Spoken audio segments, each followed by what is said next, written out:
Hello viewers, I'm your host Pratiksha Mishra with another episode of South Asia Focus. Let's begin the show. The 21st ASEAN-India Summit marked a significant milestone in India's Act East policy, celebrating a decade of strengthened ties with ASEAN nations. Indian Prime Minister Narendra Modi's commitment to enhancing this partnership was evident through new initiatives, including a 10-point plan focused on connectivity and resilience. With an emphasis on collaboration in fields like science and technology, the summit reinforced the vital role of India-ASEAN relations in shaping the future of the region.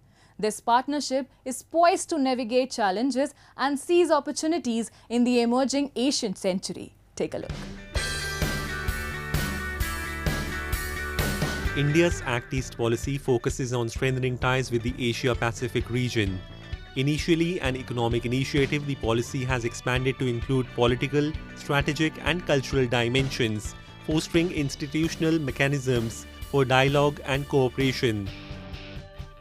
India has established strategic partnerships with several countries, including Indonesia, Vietnam, Malaysia, Japan, the Republic of Korea, Australia, Singapore, and the Association of Southeast Asian Nations, ASEAN. Recently, the 21st ASEAN-India Summit took place in Vientiane, Laos, on October 10, 2024, marking a decade of the Act East policy.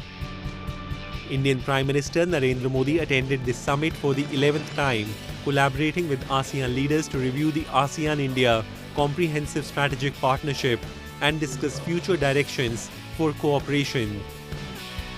In his address, PM Modi emphasized India's commitment to ASEAN unity, centrality, and the ASEAN outlook on the Indo-Pacific. He also referred to the 21st century as the Asian century, underlining the importance of India-ASEAN relations in shaping Asia's future. मैंने भारत की act east policy की घोषणा की थी। पिछले एक दशक में इस नीति ने भारत और आसियान देशों के ऐतिहासिक संबंधों को नई ऊर्जा, दिशा और गति दी है। आसियान सेंट्रलिटी को प्रमुखता देते हुए 2019 में हमने Indo Pacific ocean initiative launch किया था। यह ASEAN outlook on Indo Pacific को कॉम्प्लीमेंट करता है। मेरा मानना है कि 21वीं सदी एशियन सेंचुरी भारत और आसियान देशों की सेंचुरी है। आज जब विश्व के कई हिस्सों में संघर्ष और तनाव की स्थिति है, तब भारत और आसियान की मित्रता, समन्वय, संवाद और सहयोग बहुत ही महत्वपूर्ण है। To commemorate a decade of the Act East policy, Prime Minister Modi introduced several initiatives aimed at fostering people-to-people connections, including a youth summit and a startup festival. Additionally, during the 21st ASEAN-India Summit, he unveiled a comprehensive 10-point plan designed to strengthen the ASEAN-India Comprehensive Partnership with a particular emphasis on enhancing connectivity and resilience. The key elements of this plan include the ASEAN-India Women Scientist Conclave, supported by the ASEAN-India Science and Technology Development Fund. The plan also seeks collaboration in digital and cyber resilience through a regular ASEAN-India cyber policy dialogue, alongside workshops focused on green hydrogen. I think it is an appropriate proposal because India and ASEAN, our relations have improved a lot during the last 10 years or so, but there is scope for more improvement. Our trade is now about 130 billion two-way, but it can improve even more. And one of the proposals is for the women scientists to get together. That's good. And also it speaks of cyberspace. The 21st ASEAN-India Summit reviewed the achievements and charted future goals for the ASEAN-India Comprehensive Strategic Partnership The event served as an opportunity to strengthen ties in various sectors, positioning the partnership as a cornerstone of the region's future growth. Ultimately, the 21st ASEAN-India Summit symbolizes a new chapter in the Act East policy, where strengthened ties and collaborative initiatives pave the way for a prosperous and resilient future for both India and ASEAN nations. The 23rd meeting of the Shanghai Cooperation Organization Council of Heads of Government in Islamabad showcased India's commitment to regional collaboration. External Affairs Minister S. A. Shankar's participation highlighted India's proactive role, signing 8 key documents and emphasizing themes like One Earth, One Family, One Future. His dialogue also promoted India's global initiatives such as the International Solar Alliance and the Global Biofuel Alliance, which align with SCO priorities on sustainability and wellness. India's attendance at the summit amid regional tensions signals a strategic approach to enhance relationships with member states and address shared security concerns effectively. Take a look. The 23rd meeting of the Shanghai Cooperation Organization Council of Heads of Government concluded in Islamabad with the signing of key documents, marking the conclusion of productive and constructive deliberations. India's participation in the SCO meeting highlighted its commitment to fostering regional collaboration and innovation. As a key player in the discussions, India's External Affairs Minister S. Jaishankar signed 8 significant outcome documents that reflect the country's proactive engagement and contributions to the summit's agenda. During the meeting, Jaishankar developed a dialogue centered on the theme of One Earth, One Family, One Future, as well as stated the outcomes of India's initiatives like the SCO Startup Forum, the Special Working Group on Startups and Innovation, and Traditional Medicine, which received support from member states. Jaishankar highlighted that India's global initiatives, including the International Solar Alliance and the Global Biofuel Alliance, align with SCO priorities and contribute to sustainability, climate resilience, wellness and biodiversity. India's decision to attend the SCO summit in Pakistan, particularly when tensions between the two countries have been high, has been viewed as a strategic and pragmatic move for several reasons. This participation underscored India's commitment to regional stability, as it allowed for discussions on shared concerns. Additionally, India's presence at the summit bolstered its relationships with other member countries, including Russia and China, enhancing its regional influence. As made it very, very clear by Jaishankar, so the whole of India stands with him. And there are 2 points. The first point is Pakistan should shun terrorism. It should not send terrorists across the borders.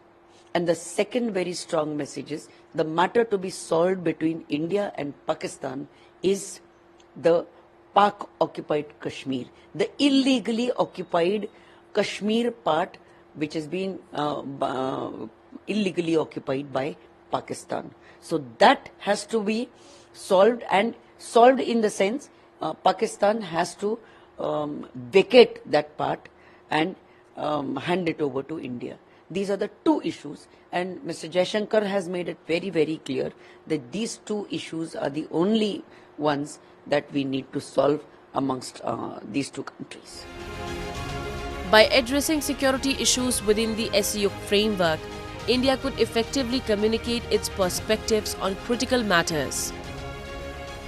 By maintaining the past practice and sending the External Affairs Minister to lead the Indian delegation, New Delhi has sent out a strong message that India takes its association with the Shanghai Cooperation Organization seriously.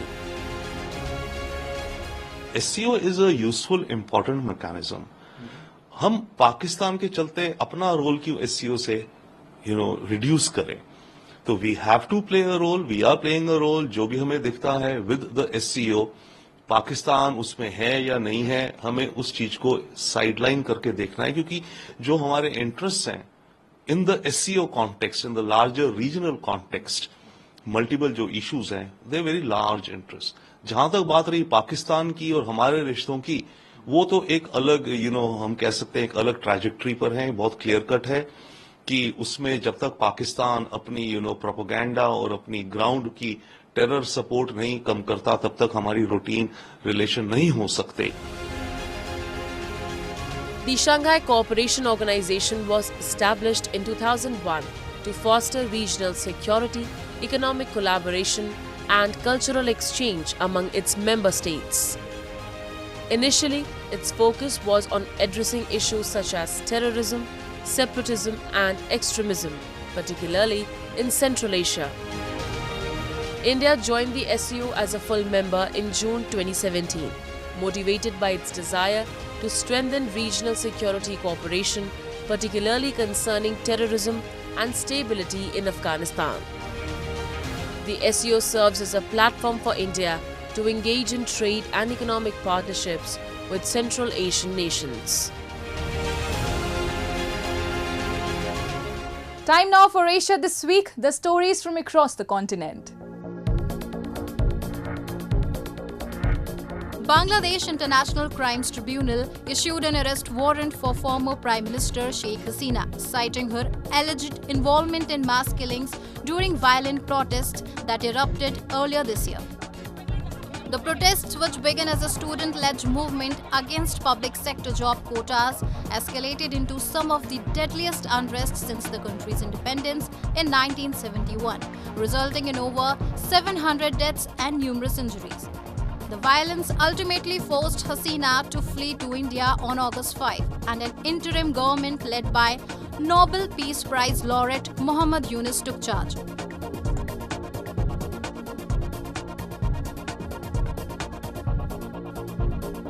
North Korea's state media said that country has designated South Korea a hostile state. It confirmed that the North's National Assembly has amended the country's constitution to align with leader Kim Jong-un's vow to abandon unification with the South as a national goal.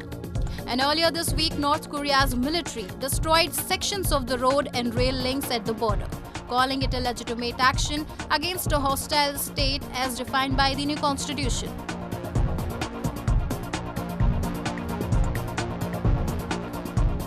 The United States, South Korea, and Japan announced the launch of a new multinational team to monitor the enforcement of sanctions against North Korea after Russia and China thwarted monitoring activities at the United Nations.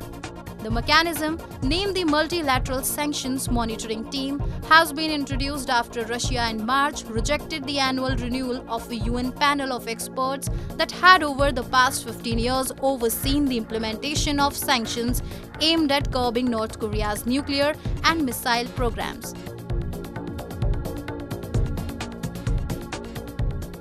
In Gujarat, women are breaking barriers and driving social and economic upliftment. From community radio jockeys to thriving self-help groups supported by government initiatives, the transformation is inspiring. Schemes such as Mukhyamantri Mahila Utkarsh Yojana provide crucial financial support and training, empowering women to start their own businesses.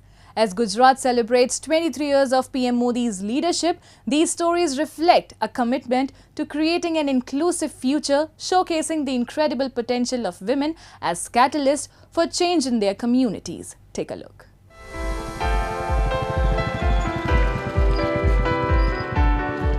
Riding her bike to her workplace, Dr. Neelam Tadvi, a radio jockey, embodies the spirit of progress and empowerment of women in Gujarat. કેમ છો એકતાનગર? શુભ સવાર. As a member of the local tribal community, Neelam's broadcasts on Radio Unity showcase the rich cultural traditions and history of Narmada district, which houses the grand statue of Unity. She, along with her fellow RJs, enthralls listeners with the stories of social change and women empowerment. સાંભળી રહ્યા છો radio unity 90 FM Neelam. Neelam says it was Prime Minister Narendra Modi's vision of establishing a community radio station in this region which bore fruition on the Independence Day of 2021. माननीय प्रधानमंत्री श्री नरेंद्र मोदी जी का एक स्वप्न था कि यहाँ पे एक रेडियो सेंटर बने, कम्युनिटी रेडियो सेंटर बने और उसमें जो भी आरजे के तौर पे काम करते हैं वो लोकल और ट्राइबल लोग हों। यहाँ पे हम लोग शो में भी विमेन एम्पावरमेंट की बातें करते हैं। The success stories of self-help groups in Gujarat further exemplify the larger trend of women playing a vital role in the state's economic and social progress. And the government support has been a significant factor in the growth of such initiatives. Schemes like the Mukhyamantri Mahila Utkarsh Yojana and the Mission Mangalam have offered financial backing, market linkages and training to self-help groups across Gujarat. Around 24 lakh women are currently active under 2 lakh Sakhi Mandals or self-help groups that are being managed to the tune of rupees 1,000 crores through bank linkage. जब से नरेंद्र मोदी जी आए तब से हमारी बहुत तरक्की हुई, हमारी सैलरी भी बढ़ गई है और हमारे लिए बहुत अच्छा किया नरेंद्र भाई ने।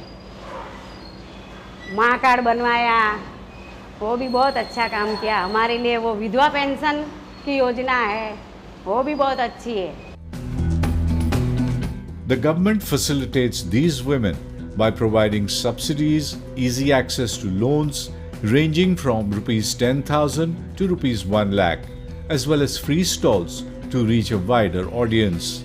From offering training to providing financial assistance for setting up businesses, the government has taken several steps to empower women entrepreneurs. Many women who previously worked as employees are now running their own businesses thanks to the financial assistance provided under both state and central government schemes such as the Prime Minister Street Vendors Atmanirbhar Nidhi scheme and the Deen Dayal Antyodaya Yojana. सरकार को ऐसे हमको ये पूरा stall free में मिलता है, जैसे कि राखी का स्टॉल है, नवरात्रि का स्टॉल है, एयरपोर्ट स्टॉल है, ये सब स्टॉल हमको फ्री में मिलता है और हम पूरे साल ये घर पे हैंडवर्क करते हैं। इसके बाद हम ये सब 10-12 बहन का ग्रुप है, सब हैंडवर्क करके ये स्टॉल में सब मिलके हम बेचते हैं। इसके बाद स्टॉल में हमको सबसे अच्छा रिस्पांस मिलता है, हमारा पूरा घर का ये खर्च भी हम निकाल सकते हैं इसमें से। As Gujarat celebrates Vikas Saptah, commemorating 23 years of PM Modi's leadership, these stories stand as testaments to the state's commitment to fostering a more inclusive and prosperous future for all. The dedication and support from the government through initiatives like community radio stations and self-help groups are creating a fertile ground for women's empowerment.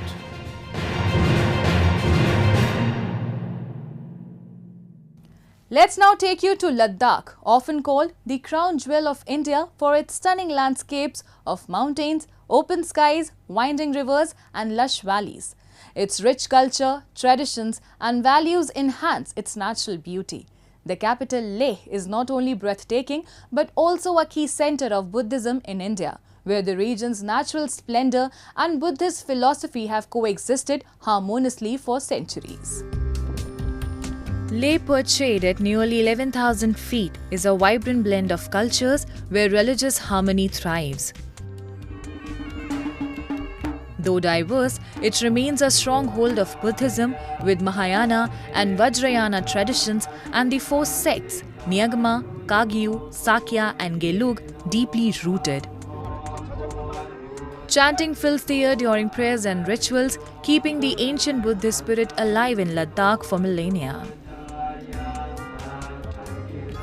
बौद्ध धर्म सबसे पहले तो यहाँ अशोका के ज़माने में उसका जो स्तूपा था, एक स्तूपा यहाँ है, यहाँ क्या कहते हैं तिरी में, एक स्तूपा ज़ांस्कार में है।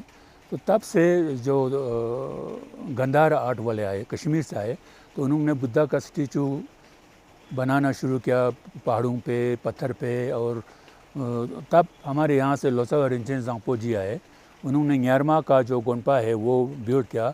ये 10वीं सदी के बीच में है, लोसावा रिंचेन ज़ांगपो आ गया।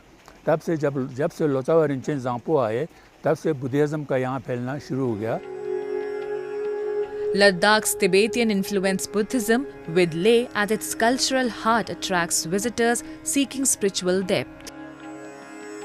Here, Buddha is revered as a deity who attained nirvana, and various bodhisattvas were venerated in ancient monasteries. Ladakh's rich heritage draws tourists eager to explore and gain insights from its profound Buddhist traditions. Actually, we come to Ladakh to visit holy places of Buddhism tradition and to learn about your place, and also to pray for the peace.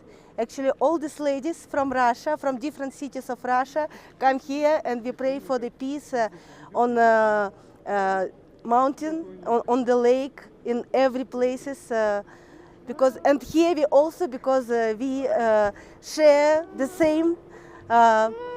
Actually, we are motivated by the peace in all the world.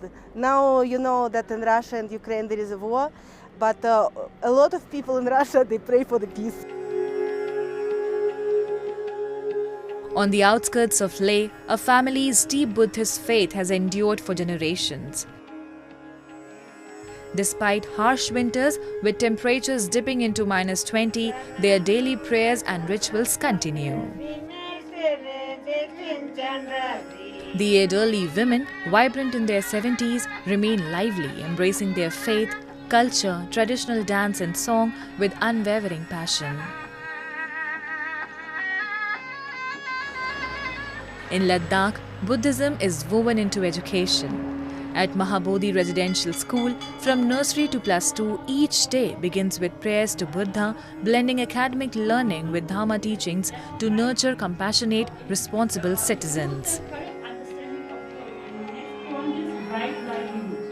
Dhamma is very important because Dhamma includes all the ethical values, all the principles of Lord Buddha, and without it, a modern education is meaningless. So therefore, I think that Dhamma is very much important in everyday lives of everyone.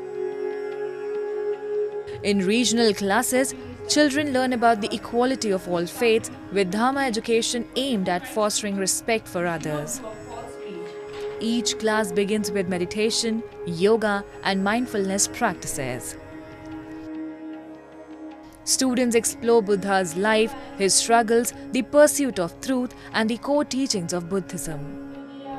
For those interested in pursuing religious studies as a career, numerous opportunities are available. Buddhism is a way of life. It's teach about students how to grow morally and with disciplines and all. So with that, we try to understand the teachings of the Buddha to the students. With that, we have different sections. We have includes with the yoga, meditations, which help to concentrate on breathing in and out, which help to concentration, which helps in studies as well. So it's and also in Buddhism, we have a Buddhist teachings. Not only that, we have teach on moralities and overall growth of the students. Tibetan Buddhist mythology features spirits, deities, and demons symbolizing good and evil depicted in temple art. Their stories come alive during annual festivals in Ladakh's Kampas, especially through vibrant mask dances.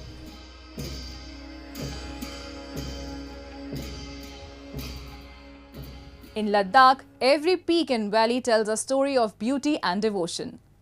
And with that, we come to the end of this week's episode. See you next week. Goodbye and take care.